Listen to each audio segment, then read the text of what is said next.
کسی کو فکر ہی نہیں ہے، اور اس وجہ سے ہم شیطان کے واروں میں آ جاتے ہیں۔ پہلے سمجھیے وہ اتنا خطرناک دشمن ہے، وہ ہمیں دیکھ سکتا ہے، ہم اسے نہیں دیکھ سکتے۔ ہمیں نیند آتی ہے، وہ سوتا نہیں ہے، ہم تھکتے ہیں، وہ تھکتا نہیں ہے، ٹھیک ہے، اور اس کے بڑے خطرناک وار ہیں، اور ہم بڑے مزے سے سوتے ہیں، ہمیں کوئی فکر ہی نہیں ہوتی۔ ٹرائی ٹو انڈرسٹینڈ، چونکہ وہ مردود ہوا ہے نا اللہ کی بارگاہ سے، وہ بھی تو پہلے سے مردود تو نہیں تھا، وہ تو جنت کا خزانچی تھا، فرشتوں کا استاد تھا۔ اب اس کی ڈیزائر یہ ہے، وہ یہ چاہتا ہے کہ اگر میں نے جہنم میں جانا ہے تو میں نے باقی مسلمانوں کو بھی لے کے جانا ہے، تو وہ اپنے وار کر رہا ہوتا ہے۔ اب ذرا اس کے میں آپ کو کیٹیگری بتاتا ہوں کہ وہ مردود کتنا ہے، کتنا شاطر ہے، کتنا مکار ہے، اور وہ چاہتا کیا ہے۔ سب سے پہلے شیطان یہ چاہتا ہے کہ میں کسی طرح مسلمان سے کوئی بڑے بڑے کبیرہ گناہ کرواؤں، شراب پلوا دوں، بدکاری کروا دوں، قتل کروا دوں، کوئی بہت بڑا اس سے گناہ کرواؤں۔ اب جب وہ شیطان دیکھتا ہے نا کہ یار یہ بندہ قتل تو نہیں کرے گا، یہ شراب تو نہیں پیے گا، تو نمازی آدمی ہے، اب وہ کیا کرے گا؟ جب اس نے دیکھا کہ بڑے بڑے گناہ نہیں کر رہا، تو پھر میں اس کی کسی طرح عبادتیں چھڑوا دوں،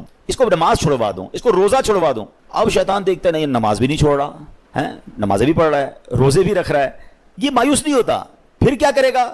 چلو کم از کم اس کی جماعت چھوڑوا دوں، فرض پڑھ رہا ہے نا، جماعت سے نہ پڑھے تاکہ اس کا ثواب کم ہو جائے۔ وہ حضرت امیر معاویہ والا واقعہ یاد ہوگا آپ میں سے کسی نے سنا ہو کہ ایک بار حضرت امیر معاویہ رضی اللہ عنہ فجر کا وقت تھا، آرام کر رہے تھے، آپ کو آواز آئی کہ حضرت اٹھ جائیے، تو آپ بیدار ہوئے، تو آپ نے دیکھا رائٹ لیفٹ کوئی بندہ ہی نظر نہیں آ رہا۔ آپ نے کہا کون ہے جس نے مجھے اٹھایا؟ تو کہا حضرت شیطان۔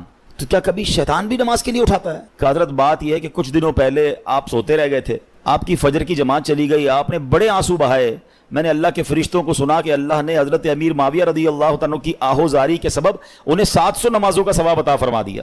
میں نے سوچا آپ کو اٹھا دوں، نہیں اٹھے تو آپ نے پھر رونا ہے، رو کے پھر زیادہ نمازوں کا ثواب کما لینا ہے، تو ایک ہی پڑھ لو، یہی ٹھیک ہے۔ تو آپ اس کی مکاری سمجھے کہ وہ زیادہ ثواب نہ مل جائے مجھے، آپ کو وہ ہماری جماعت چھوڑوا دے گا۔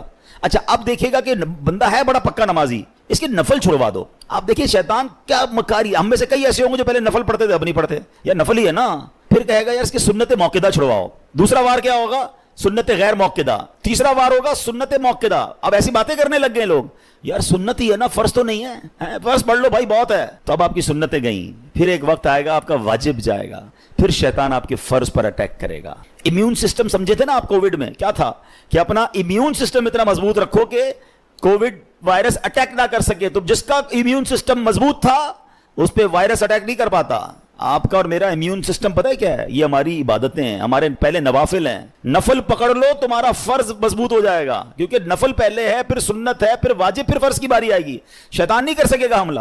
ہم نے نفل چھوڑ دیے، سنتیں چھوڑ دیں، واجبات چھوڑ دی، اب فرض پر اٹیک ہوتا ہے۔ اچھا پھر یہ مردود کیا کرتا ہے؟ دیکھتا ہے نہ یہ نمازیں چھوڑ رہا ہے، نہ یہ روزے چھوڑ رہا ہے، اچھا یہ صدقے بھی نہیں چھوڑا۔ صدقے پتہ کیسے چھوڑواتا ہے؟ دل میں خوف ڈالتا ہے، یار زکوٰۃ دو گے تو پیسے کم ہو جائیں گے، زکوٰۃ کے علاوہ دینے کی کیا ضرورت ہے؟ زکوٰۃ دے دی بڑی بات ہے بھائی، اب کیا صدقہ دینا؟ اتنا مہنگا جانور قربانی کی کرنے کی کیا ضرورت ہے؟ ابھی قربانی کے دن آ رہے نا، کئی لوگوں کے دلوں پہ شیطان اٹیک کر رہا ہوگا۔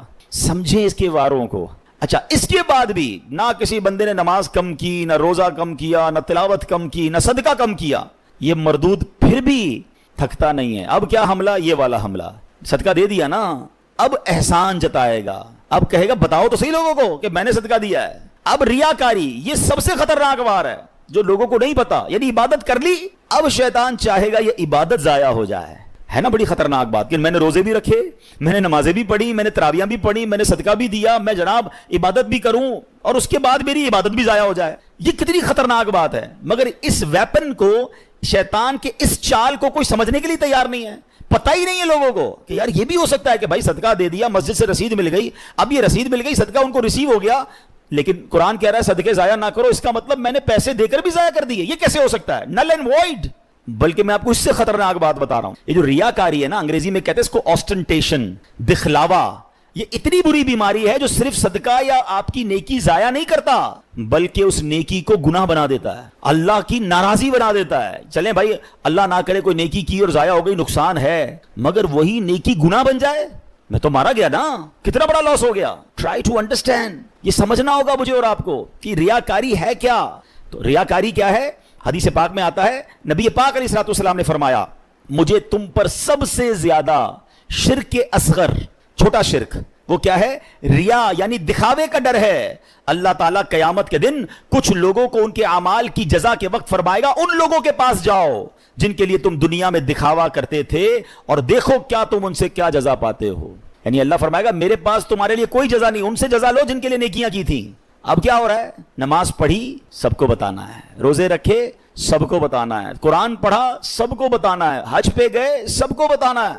وہ نیکیاں جو نارملی انسان اکیلے میں کرتا ہے مگر وہ بھی بتانی ہے. وہ پہلے سنتے تھے نا, نیکی کر دریا میں ڈال, اب نیکی کر فیس بک پہ ڈال, نیکی کر سوشل میڈیا پہ ڈال. ابھی پچھلے دنوں سیلاب آیا تھا تو کووڈ کے معاملات آئے تھے, کئی لوگ ماشاءاللہ صدقہ خیرات دینے گئے, اچھی بات ہے, یہ بڑی نیکی ہے. مگر آپ نے تماشے بھی دیکھے ہوں گے کہ ایک ایک آٹے کے بورے پر 5 بندے کھڑے ہو کر اس غریب کے ساتھ سیلفی کھنچوا رہے ہیں. اب بتاؤ نا, اس غریب کی غربت کا اور کتنا مذاق اڑانا ہے. قرآن کہہ رہا ہے اے ایمان والو, احسان جتا کر تکلیف پہنچا کر صدقے ضائع نہ کرنا. لیکن یہ ہو رہا ہے, میں نے یہ کیا, میں نے وہ کیا, اتنی پرانی نیکیاں لوگوں کو یاد ہیں. ویسے ایک چھوٹا سا سوال کر لیتا ہوں, اتنے سارے ماشاءاللہ نمازی بیٹھے ہیں, آپ میں سے کئی ایسے ہوں گے, بلکہ شاید سارے ہی ہم ایسے ہیں, میں بھی اس میں شامل ہوں گا, جن کو اپنی 25 سال پرانی نیکی بھی یاد ہے. 1990 میں کوئی حج پہ گیا ہوگا, اس کو وہ بھی یاد ہے. 1980 میں عمرہ کیا ہوگا تو وہ بھی یاد ہے. بچپن میں کوئی قرآن پاک ختم کیا ہوگا, وہ بھی یاد ہے. یعنی ہمیں تو تجربہ ہے نا, ہم تو لوگوں سے ملتے ہیں. ہمارا تو حال یہ ہے کہ ہم کبھی کسی سے ملنے جائیں نا, حضرت کیسے ہیں, طبیعت کیسی ہے, بس اللہ کا بڑا شکر ہے, اللہ نے بڑا کرم کیا ہے. میں 1995 پہ حج پہ بھی گیا تھا تو 2000 میں بھی حج کی سعادت ملی, اور 2015 سے تو ہر سال عمرے پہ جا رہا ہوں. اللہ نے بڑا کرم کیا ہے, رجب شعبان رمضان کے ہم روزے بھی رکھتے ہیں, الحمدللہ تہجد کی بھی عادت ہے. حاجی صاحب کس نے آپ سے یہ سب پوچھا تھا؟ میں نے تو طبیعت پوچھی تھی آپ سے, اور آپ نے اپنی پوری زندگی کی نیکیاں جو ہیں 3-4 منٹ میں بیان کر دی. اچھا ہمت نہیں ہوتی کہنے کی, لیکن چلے آج لائیو کہہ دیتا ہوں کہ جناب آپ کو 2004 والا حج یاد ہے, آپ کو پچھلے 10 سال پرانے عمرے یاد ہیں, کل جھوٹ بولا تھا وہ یاد ہے, آج صبح آپ نے موبائل میں کچھ حرام دیکھا تھا وہ یاد ہے, یعنی 15 سال پرانی نیکی یاد ہے, گناہ یاد نہیں ہے. یاد رکھیے یہ ہمارا سائیکل ہی غلط ہے. بزرگان دین فرماتے ہیں نیکی کر کے بھول جاؤ اور گناہ کر کے یاد رکھو, کیونکہ پتہ نہیں نیکی قبول ہوگی کہ نہیں, اخلاص ہے کہ نہیں, گناہ کی سزا کیسے بھگتوں گا. حضرت حسن بصری رحمت اللہ تعالی بہت بڑے بزرگ, اولیاء کے بھی سردار, آپ سے بچپن میں غلطی ہوئی تھی, جب نیا لباس سلواتے تھے نا, اس لباس کے کالر پر اپنی وہ غلطی لکھواتے تھے تاکہ اسے دیکھ کر روتے رہیں, اللہ سے معافی مانگتے رہیں. اللہ اکبر. ہمارے تو یقین کریں کبھی اکیلے میں بیٹھ کر سوچتے ہیں کہ گناہ ہیں کتنے, تو انکاؤنٹیبل ہیں, یاد بھی نہیں ہیں, اتنے کر لیے ہیں, کس کی معافی مانگیں گے. مگر دھڑلے سے نیکیاں بتا رہے ہوتے ہیں کہ ماں بدولت تو بڑا جناب بہت نیکیاں ہیں. امام صاحب ہماری مسجد میں تو خیر ابھی تک یہ سسٹم شروع نہیں ہوا, انشاءاللہ امید ہے ہم پیار محبت سے سمجھا لیں گے, ورنہ مسجدوں میں ہم بھی جاتے ہیں تو اعلان ہوتا ہے کہ جناب وہ فلاں حاجی صاحب نے پانی کی کولر لگا دیا ہے, تمام حضرات دعا کریں, تو فلاں نے پنکھا لگا دیا ہے, تو فلاں نے قالین بچھوا دی ہیں.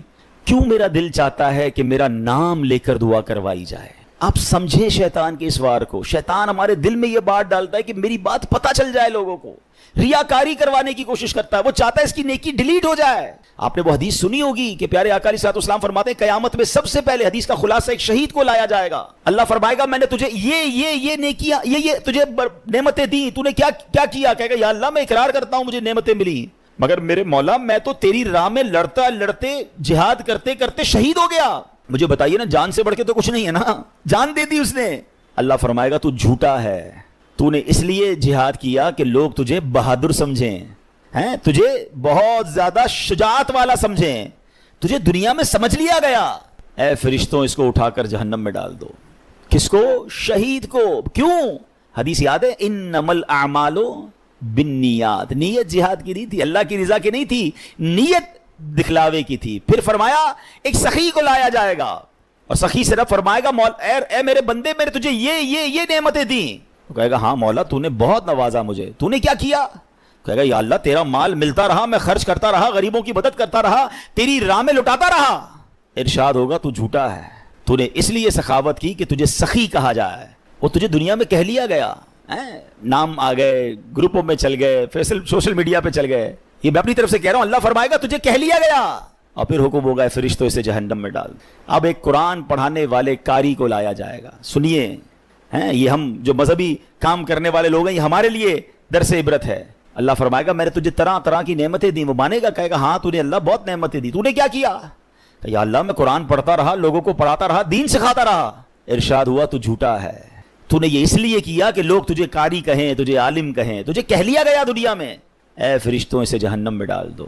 بتائیے میرے پیارے اسلام, اس سے بڑا شیطان کا وار کیا ہے کہ جہاد کر کے شہید ہونے والا بھی جہنم میں, مال اللہ کی راہ میں خرچ کرنے والا بھی جہنم میں جائے, اور دین کا کام کرنے والا بھی جہنم میں جائے. کیوں؟ کہ اس کی نیت اللہ کی رضا نہیں ہے. یہ سب سے مین چیز ہے. عبادتیں ضرور کیجئے, نیکیاں ضرور کیجئے, مگر اس کی حفاظت کیجئے. اور شیطان کے اس وار سے بچانا ہے مجھے اور آپ کو, اپنے آپ کو, کہ میری غرض صرف اللہ کی رضا ہو. میں ایک ایگزامپل اور دیتا ہوں. مثال دیکھیں, شیطان کے وار سمجھا رہا ہوں میں آپ کو, اس کو سمجھیے اور انشاءاللہ آئندہ اس سے بچنا ہے. اب کیا ہوتا ہے, مثال کے طور پہ کسی نے تہجد پڑھی. اب تہجد نارملی بندہ اکیلے میں پڑھتا ہے, وہ جانے, اس کا رب جانے, بڑی مزیدار عبادت ہے. اس کو اس کی افضلیت کی ایک وجہ بھی ہے کہ بندہ اکیلے میں پڑھ رہا ہوتا ہے. اللہ سے راز و نیاز کی باتیں اللہ کی بارگاہ میں گڑ گڑائے, اکیلے میں کرے نا. کر لیا. اب کیا ہوا, اب صبح ہوئی, دوستوں میں گیا, تو اب دل میں خیال آ رہا ہے, یار انہیں بتاؤں تو صحیح میں نے تہجد پڑھی ہے, میں رات کو اٹھتا ہوں. شیطان اب دل میں یہ خیال ڈالے گا کہ جناب بتاؤ لوگوں کو. اب کیسے بتاتے ہیں نارملی, یار آج بہت تھک گیا ہوں, خیریت, بس وہ میں تہجد میں اٹھ جاتا ہوں نا. اچھا ماشاءاللہ آپ تہجد بھی پڑھتے ہیں. بس اس نے یہ کہنا ہے اور اس بندے کے دل میں ٹھنڈ پڑ جانی, او ہو میری تہجد کا اینو پتہ چل گیا. اپنے دل سے پوچھیں, یہ آپ نے کیا کیا؟ پڑھی تھی اللہ کے لیے, اب کسی بھی بہانے سے اس کو اس لیے بتایا کہ اس کو پتہ چل جائے. وہ واٹس ایپ میں آتا ہے نا, 2 ڈبل ٹک ہوتے ہیں, بلو ہو جاتا ہے. بلو ہوتا ہے تو ہم سمجھتے ہیں ریسیو ہو گیا ہے, ہم سمجھتے ہیں میری نیکی اس کو ریسیو ہو گئی, میرے دل میں ٹھنڈ پڑ گئی. ریسیو نہیں ہوئی, ذرا ڈیلیٹ ہو گئی. آپ خود سوچیں ہم کیوں کرتے ہیں ایسا. یہ شیطان کا وار سمجھنا ہوگا. اب یہ ماشاءاللہ لوگ حج پہ جا رہے ہیں, اللہ سب کا حج قبول فرمائے, مگر کچھ لوگ ہوں گے جو روئیں گے, اللہ کی بارگاہ میں التجائیں کریں گے, صرف عبادت کریں گے, اور کچھ قدم قدم پر جناب اپنی چیزوں کو اپلوڈ. اچھا میں یہ بھی نہیں کہوں گا, اب یہ بھی شیطان کا ایک اور وار سمجھ لیں. ہائے ہائے بڑا مردود ہے. دیکھیں جب تک اس کے واروں کو آپ سمجھیں گے نہیں نا. اب یہ میں بیان کر رہا ہوں نا کہ یار یہ نہیں کرنا چاہیے. آپ میں سے بہت ساروں کے ذہنوں میں شیطان کسی اور کا خیال لا رہا ہوگا, یار یہ مولانا صاحب صحیح کہہ رہے ہیں, وہ بندہ ہے ہی ایسا, وہ جو نیکی کرتا ہے نا وہ سوشل میڈیا پہ ڈالتا ہے, وہ جو کرتا ہے اس کا لوگوں کو بتاتا ہے, وہ جو کرتا ہے وہ یہ کرتا ہے. نہیں نہیں نہیں نہیں نہیں, we have no parameter to check اینی بڈی. ہمارے پاس کوئی پیمانہ نہیں ہے کہ ہم کسی کے دل میں جھانک کر دیکھیں کہ یہ اللہ کے لیے کر رہا ہے یا لوگوں کو دکھانے کے لیے کر رہا ہے. یہ سارا بیان صرف میرے اور آپ کے لیے, اپنے سے پوچھنا ہے. کسی کے دل میں کیا نیت مجھے کیا پتا. بعض صورتوں میں اپنی نیکیوں کا اظہار کرنے کا بھی ثواب ملتا ہے. یعنی اگر کوئی بندہ اس لیے اعلان کر رہا ہے کہ یار میں یہ نیکی کر رہا ہوں کہ میرے دوست بھی کر لیں, تو اس کا ثواب ملے گا, کیونکہ وہ چاہتا ہے کہ لوگ کریں. لیکن یہاں وہ جانے, اس کا رب جانے, میرے پاس پیرامیٹر نہیں ہے. میں کیوں کرتا ہوں یہ اپنے دل سے پوچھیں, کہ قرآن کہہ رہا ہے یا ایھا الذین آمنوا لا تبطلوا صدقاتکم بالمن والاذی. اور پھر خاص طور پہ صدقہ دے کر جو احسان جتانا ہے نا. میں 2 چھوٹے چھوٹے واقعات سنا کر اپنی بات ختم کرتا ہوں. مجھے خود میرے ساتھ ایکسپیرینس ہوا. پہلے میں چلیں حضرت ام سلمہ رضی اللہ تعالی عنہا اور حضرت عائشہ صدیقہ غالباً انہی کا واقعہ ہے کہ وہ جب اللہ کی راہ میں کچھ خرچ کرنا ہوتا نا, تو اپنے غلام کو پیسے دیتی, کہتی کسی غریب کو دے آنا, اور دیکھو اس غریب سے ہمارے لیے دعا نہ کروانا, اور اگر کوئی وہ دعا کر لے تو وہ نوٹ کر کے لانا. تو وہ مثال کے طور پہ باہر جاتے, کسی غریب کو دیتے, وہ غریب کہتا دینے والے کی خیر ہو, اللہ ان کو نوازے, جو بھی دعائیں وہ دیتا. وہ آ کر کہتے امی حضور فقیر کو دیا تھا, اس نے یہ دعائیں دی ہیں. تو آپ ہاتھ اٹھاتی, وہی دعائیں اس فقیر کے حق میں کرتی اور کہتی دعا کا بدلہ دعا ہو جائے, صدقے کا ثواب اللہ سے لینا ہے. بات سمجھ آئی؟ دعا بھی نہیں چاہیے ہمیں کسی کی, اللہ سے ثواب چاہیے. ہمارا کیا حال ہے, کسی کو پیسے دیں, کسی کی مدد کریں, بھائی میرے لیے دعا کرنا, ہر نماز میں کرنا.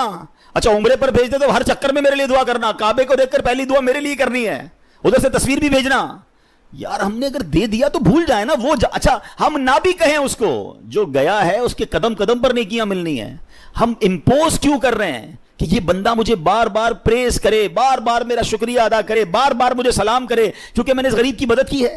میں اپنی زندگی کا ایک واقعہ آپ کو سناتا ہوں. کچھ عرصہ پرانی بات ہے. مجھے ایک اسلامی بھائی تھے, وہ کسی شخصیت سے ملانے لے گئے. اللہ نے بہت نوازا ہے, بہت بڑا ان کا بنگلہ تھا, بڑا سا گارڈن تھا. ہم گارڈن میں بیٹھے تو ایک ملازم چائے لے کر آیا. بڑی عمر تھی, مجھ سے تو بڑی عمر کے تھے وہ ملازم. وہ چائے لے کر آئے اور انہوں نے جیسے ٹیبل پہ چائے رکھی تو میرے ساتھ جو صاحب بیٹھے تھے جن کے میں گھر ملنے گیا تھا, وہ کہتے ہیں میرا یہ ملازم ہے, میں نے اس کی بچی کی شادی کروائی ہے اور اس کو میں نے گھر لے کر دیا ہے. آپ چاہیں تو اس سے پوچھ سکتے ہیں. آپ یقین کریں میں نے اس ملازم کے چہرے کو دیکھا اور میرے دل پر جو گزری نا میں جانتا ہوں. میں اس دن سے اتنا افسردہ ہوں کہ میں نے ان کو کیوں نہیں سمجھایا. آپ یقین کریں میں سوچنے لگا کہ یہ ملازم سوچتا ہوگا اچھا یہ تو میرے سامنے بات کی ہے نا, نہ جانے کتنے مہمان آئے ہوں گے اور کتنے مہمانوں کے سامنے اس سیٹھ نے اس ملازم کے بارے میں کہا ہوگا کہ میں نے اس کی بچی کو گھر دلایا یا شادی کروائی ہے. وہ ملازم روتا نہیں ہوگا کہ یا اللہ کاش تو مجھے ایسا نہ بناتا کہ میں ہر بار ذلیل ہوتا ہوں اپنے سیٹھ کے آگے. کیوں کرتے ہو ایسا یار؟ یہی تو قرآن نے کہا کہ اے ایمان والو اپنے صدقے باطل نہ کرو احسان جتا کر. میں کس بات کا احسان جتا رہا ہوں؟ خدا کی قسم میری اور آپ کی کوئی حیثیت نہیں اگر ہم کسی کی مدد کرتے ہیں. یہ صرف میرے اور آپ کے رب کا مجھ پر اور آپ پر احسان ہے. اگر آج کوئی غریب آ کر کہتا ہے میری ماں بیمار ہے یا میرے بچے بیمار ہیں یا میرے پاس کھانے کو پیسے نہیں ہیں, ہم سے وہ مدد مانگتا ہے, ہم اس کو مدد کر کے کیا اترائیں گے کہ میں نے اس کی مدد کی؟ اللہ کا شکر ادا کرو, اس کی جگہ میں بھی ہو سکتا تھا, آپ بھی ہو سکتے تھے. میں نے اور آپ نے ایسی کون سی نیکی کی ہے کہ اللہ نے مجھے اور آپ کو دینے والا بنایا اور اس کو مانگنے والا بنایا؟ کبھی ہم سگنل پر گاڑی روکتے ہیں, چھوٹے چھوٹے بچے, کوئی چیز بیچ رہا ہے, کوئی ہمارا شیشہ صاف کر رہا ہے, کبھی سوچا آپ نے کہ اس کی جگہ میرا بچہ بھی ہو سکتا تھا؟ میرے بچے نے ایسا کیا کمال کیا کہ وہ اے سی والی گاڑی میں بیٹھا ہے اور جناب یہ ملازم, یہ چھوٹا سا غریب بچہ یہ پھول بیچ رہا ہے, اس گرمی کے اندر ہماری گاڑی کا شیشہ صاف کر رہا ہے. ارے اس وقت تو آنکھوں میں آنسو آ جانے چاہیے کہ اللہ تیری مہربانی, تو نے مجھے دینے والا بنایا, مانگنے والا نہیں بنایا. مگر ہوتا یہ ہے کہ ادھر دینے کے بعد لوگ اترا رہے ہیں, لوگ جتا رہے ہیں, لوگ احسان بنا رہے ہیں کہ جناب میں نے دیا ہے. یہ کبھی مت کرنا. اللہ جب چاہے تم سے سب واپس لے سکتا ہے, وہ اسی کا دیا ہوا ہے. اگر عقل سے پیسے ملتے ہوتے, ہوشیاری سے پیسے ملتے ہوتے, تو دنیا میں بہت بڑے عقل مند لوگ ہیں جو بیچارے غریب ہیں اور انگوٹھا چھاپ لوگوں کو اپنے اربوں پتی بنتے دیکھا. یہ اللہ کی عطا ہے. وَتُعِزُّ مَن تَشَاءُ وَتُذِلُّ مَن تَشَاءُ بِيَدِكَ الْخَيْرُ. ہے اللہ نے نصیب میں اگر آپ کا اچھا لکھ دیا ہے تو اس پر غرور نہ کرنا, اس پر تکبر نہ کرنا, اس پر اترانا نہیں اور کسی کا دل نہ دکھانا. سچی بات یہ ہے اگر مجھ سے کوئی زکوٰۃ لے جاتا ہے تو اس کی مہربانی ہے. زکوٰۃ تو مال کا میل ہے نا, وہ میرے مال کا میل لے کے جا رہا ہے, مجھ سے ایک فریضہ ادا ہو رہا ہے. کاش ہم جہاں جہاں مدد کریں, دینی اداروں میں کریں, غریب لوگوں کی کریں, کسی پر احسان نہ جتائیں. یہ فیل نہ کرواؤ کہ میرا احسان ہے میں تمہیں دے رہا ہوں. ارے اگر مجھے بھی رب نہ دیتا تو میں کہاں سے دیتا؟ یہ تو میری ڈیوٹی تھی مجھے دینا ہے. تو کاش یہ بات سمجھ آ جائے کہ شاہ صدقہ خیرات کی باری ہو تب بھی نہیں جتانا ہے, تب بھی کسی کا دل نہیں دکھانا ہے. اور پھر اسی آیت میں یہ سمجھ لیجئے کہ اپنی عبادتوں کو سنبھالنا ہے, ریاکاری نہیں کرنی ہے, دکھلاوا نہیں کرنا ہے, کیونکہ یہ دکھلاوا یہ سب کچھ برباد کر دے گا. اللہ کریم مجھے اور آپ کو اخلاص نصیب فرمائے. آخری جملہ کہہ کر اپنے بیان کو ختم کر رہا ہوں. کاش اس کو آج کے دن میں کچھ بار دہرا لیجئے گا. ایک سوال ہے میرا یہاں موجود اسلامی بھائیوں سے بھی اور جو مجھے لائیو سن رہے ہیں ان سے بھی. میں نے پچھلے بار بھی کہا تھا کہ ہمارا یہ بیان یوٹیوب پر بھی, فیس بک پر بھی ہم لائیو کرتے ہیں. ہمارا کافی خرچ ہوتا ہے, اسی لیے کر رہے ہیں کہ آپ اپنے گھر والوں کو بھی اس کا لنک دیں. عبدالحبیب اتاری کے نام سے فیس بک اور یوٹیوب چینل ہے, آپ ان کو کہیں کہ وہ سنیں اور اس بیان کو سننے کے بعد آپ اس کو شیئر بھی کریں تاکہ یہ پیغام جو ہم یہاں سنتے ہیں یہ اور لوگوں تک بھی جائے. تو آپ سب سے میرا ایک سوال ہے, آخری بات کرنے جا رہا ہوں. ایسی کتنی نیکیاں ہیں میرے اور آپ کے پاس جو صرف میں جانوں اور میرا رب جانے. یہ ضرور سوال کیجئے گا اپنے آپ سے, غور کیجئے گا کہ ہاں یار ایسی نیکیاں تو نہیں ہیں, میں نے جو کچھ کیا کسی نہ کسی کو بتایا ہے.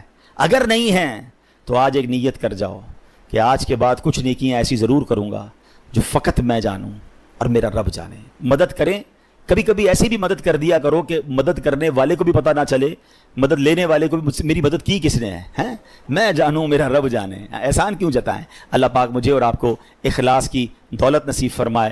کلمہ طیبہ کا ورد کرتے رہا کرو. ہاں یہ بھی ہم نہیں کرتے ہیں. پڑھے لا الہ الا اللہ محمد الرسول اللہ صلی اللہ تعالی وسلم. آپ کو پتہ ہے حدیث میں کیا فرمایا؟ افضل الذکر, سب سے افضل ذکر حدیث میں پتہ ہے کیا فرمایا؟ لا الہ الا اللہ. اس کو سب سے افضل ذکر کہا گیا. اب میں پوچھتا نہیں, ہاتھ نہیں اٹھاتا, اپنے دل سے پوچھ لو پورے ہفتے میں کتنی بار کلمہ پڑھا ہے. یار روز ایک تسبیح تو کلمے کی پڑھو. میں ایک بزرگ کا جملہ, اللہ پاک چلے نام بتاتا ہوں, جنت نصیب کرے, بڑے پیارے ہمارے اہل سنت کے عالم دین تھے, حمزہ علی قادری صاحب ہیں رحمۃ اللہ تعالی علیہ. ان کا ایک جملہ مجھے یاد رہ گیا. وہ بڑا پیارا جملہ کہا کرتے تھے, زبان کو کلمے کا عادی بناؤ, جس دن زبان بھاری ہو جائے گی اس دن بھی تمہاری زبان سے کلمہ جاری ہو جائے گا. آپ کو پتہ ہے جب ہم مریں گے نا, سکرات کا جو وقت ہوتا ہے, زبان بھاری ہو جاتی ہے, جملے نہیں نکلتے. دیکھیں زبان کا عادی ہونے کے مطلب سمجھو. مثال دیتا ہوں, موٹر سائیکل پہ, گاڑی میں آپ کہیں جا رہے ہیں, اچانک بریک لگا, سامنے سے کوئی گاڑی آئی اور آپ کی گاڑی نے زور سے بریک لگایا, کیا نکلتا ہے زبان سے؟ اپنے آپ سے پوچھو. کچھ لوگوں کے منہ سے اس وقت گالی نکلتی ہے, کچھ نہ کچھ ایسا گندا نکلتا ہے, برا نکلتا ہے. اور الحمدللہ کچھ لوگ ایسے جس کا اس وقت نکلتا ہے یا رسول اللہ, یا اللہ, لا الہ الا اللہ. کیوں؟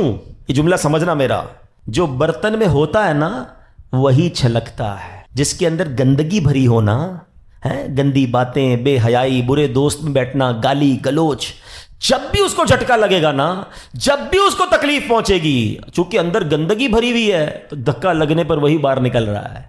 جس کے صبح و شام اللہ کے ذکر میں گزرتے ہوں، درود پاک میں گزرتے ہوں، کلمہ پاک میں گزرتے ہوں، اس کو جب بھی دھکا لگے گا اس کے منہ سے انشاءاللہ درود پاک ہی نکلے گا، کلمہ پاک ہی نکلے گا۔ اب آپ کی مرضی ہے برتن میں کیا بھرنا ہے، کیسے دوستوں میں بیٹھنا ہے، کیسی گیدرنگ میں بیٹھنا ہے، اور بھرنا کیا ہے اپنے اندر۔ اپنے برتن کو اچھا بھرو، روز کلمہ پڑھتے رہا کریں۔ ایمان کی حفاظت کا ایک ذریعہ یہ بھی ہے کہ بندہ کلمہ پاک کا ورد کرتا رہے، تاکہ جب میری زبان بھاری ہو، سکرات کا عالم ہو، تو زبان سے کلمہ جاری ہو جائے۔ اللہ سے دعا کرتا ہوں مولا مرتے وقت ہمیں کلمہ نصیب کرنا، گالی دیتے ہوئے، بری بات کرتے ہوئے، حرام دیکھتے ہوئے، حرام سنتے ہوئے ہمیں موت نہ آئے۔ ہاں، تو جو فلمیں ڈرامے دیکھتے ہیں جن کی گاڑی میں بھی میوزک چل رہا ہوتا ہے، سوچو یار، اپنے گاڑی کے ایکسیڈنٹ ہوتے ہوئے دیکھا، لوگوں کو مرتے ہوئے دیکھا، تمہیں شرم نہیں آ رہی؟ خدا نہ خواستہ اس حال میں چلے گئے تو کیا ہوگا؟ گانے سنتے سنتے دنیا سے جاؤ گے۔ لوگوں کو شرم نہیں آتی، جہاز کے اندر فلمیں دیکھ رہے ہیں۔ ارے جہاز تو جب پرخچے اڑ جاتے ہیں انسان کے، بندہ ادھر توبہ کرے، شراب پیتے ہیں، میں نے دیکھا ہے، کیونکہ فری ملتی ہے، تو جو کبھی نہیں پیتا وہ بھی پی رہا ہوتا جہاز میں۔ توبہ توبہ توبہ، تمہیں کیا ہو گیا یار؟ مطلب جدھر گناہ کا موقع ملے کر لینا ہے۔ ہم مسلمان ہیں، ہماری کوئی باؤنڈری ہے؟ نبی پاک علیہ الصلوۃ والسلام نے ارشاد فرمایا، کیا تم میں سے کوئی اس سے عاجز ہے کہ وہ رات میں قرآن مجید کا تہائی حصہ پڑھ لے؟ صحابہ کرام علیہ رضوان کو یہ بات مشکل معلوم ہوئی، انہوں نے عرض کی، یا رسول اللہ صلی اللہ تعالی علیہ وسلم، ہم میں سے کون اس کی طاقت رکھتا ہے؟ آپ علیہ الصلوۃ والسلام نے ارشاد فرمایا، سورہ اخلاص تہائی قرآن کے برابر ہے۔ واہ، ایک دفعہ پڑھو تہائی قرآن کا سبق، 1/3 آف قرآن کے برابر۔ اٹ مینز اگر آپ 3 بار سورہ اخلاص پڑھ لیں، اتنی اللہ کی رحمت ہے کہ پورے قرآن کا ثواب مل جائے گا۔